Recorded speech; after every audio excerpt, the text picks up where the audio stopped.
Welcome to the lesson on what the R2 should be watching during play. The R2 has a number of things to watch during play. The primary responsibility for the R2 is the net, since net faults and centerline violations are in the R2's jurisdiction. However, the R2 must watch play at the net for a variety of other possible faults as well. There are also times the R2 should be watching play even while it is away from the net. Even if the R2 cannot blow a whistle to make a call, there is still valuable information the R2 can gather and communicate to the R1 if necessary. And of course, the R2 is responsible for checking the receiving team's alignment of players before the contact for serve. We will cover alignment in another module. When play is close to the net, the R2's primary responsibility becomes watching for net faults by both the blocker and the attacker. The R2 will be positioned on the blocking side of the net, but is still responsible for net faults on both teams. As the players near the net jump, the R2 should shift focus up the net, looking for contact with the net by the torso, then hands and arms near the top tape.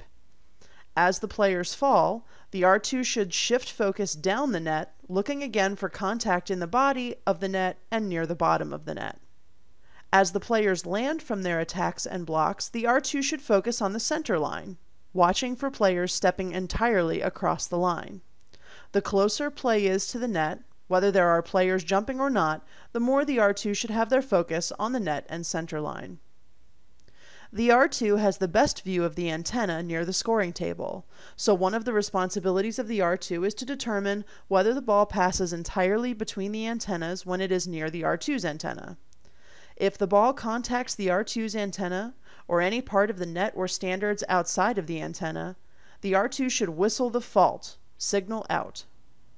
The R2 must also be able to judge the flight of the ball and whether it passes completely inside the R2's antenna. Sometimes this means moving away from the pole horizontally, or closer to the pole and antenna to get the best view of the trajectory of the ball. When the ball is passing close to the antenna, the R2 should raise their head up to get a good look at the flight of the ball. The R2 should also be ready with help for the R1 as needed. If a fourth contact is made after a ball contacts the tape of the net without touching the block, the R2 should show a discrete 4 contacts signal.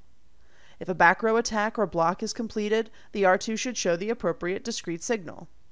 If a ball contacts a block or a player on the way out of bounds, the R2 should show a big touch signal at the end of the rally. The R2 can also assist the R1 in determining antenna faults on the R1's side in the rare instance that the ball is crossing over the R1's shoulders. Here, the R2 can step out toward one of the attack lines to get in line with the flight of the ball and the R1's antenna. Much of the time during a rally, the ball is not near the net. When the ball is not near the net, the players are less likely to be near the net, which means there is less likely to be a net fault or a center line violation for the R2 to call. Therefore, when the ball is off the net, your focus should also be off the net. Where should you be looking instead? In a typical rally, first contact will be made from somewhere deep in the court. Second contact will be made closer to the net by the setter, and third contact will be made at the net by an attacker. Depending on the speed of play, you may or may not be able to see first contact by the defense. Keep your focus on the net as long as you need until the players have landed and cleared the area. As you make your transition to the blocking side, turn your head to watch play through the net. Help the R1 by giving important information, even when play is off the net. For example, in a pancake situation, if you see the ball contact the floor, step out and give a big in signal. If the R1 appears screened from a ball handling violation, you can offer discreet assistance quickly. If a back row player steps on or over the attack line and completes an illegal back row attack, you can give a discreet back row attack signal.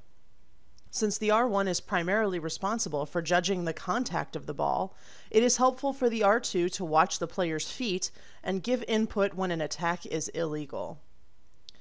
Being an effective R2 is about being able to handle all your own responsibilities and still pitch in to help the R1 as needed. You must focus on the net when necessary, but don't develop tunnel vision and only watch the net. At the same time, you must be able to see the play off the net, but don't follow the ball so much that you forget to focus on the net when you need to. Let your focus widen and narrow as play develops. In this video, watch the R2 offer assistance to the R1 when the ball lands down on the right side of the court. She steps out away from the pole and makes an in signal to let the R1 know that the ball has contacted the ground, not a player's hand.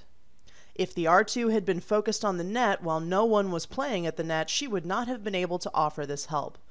You can also see that the R2 is watching the play as she transitions from side to side and is looking through the net at the second contact by the setter.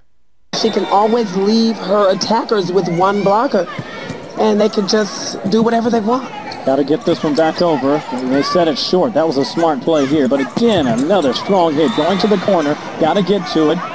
Lucas does. Sends it back. That one falls in there. And a nice break for Kiva Red as they pick up a point. And you know, that is a great touch by the Sports Performance block.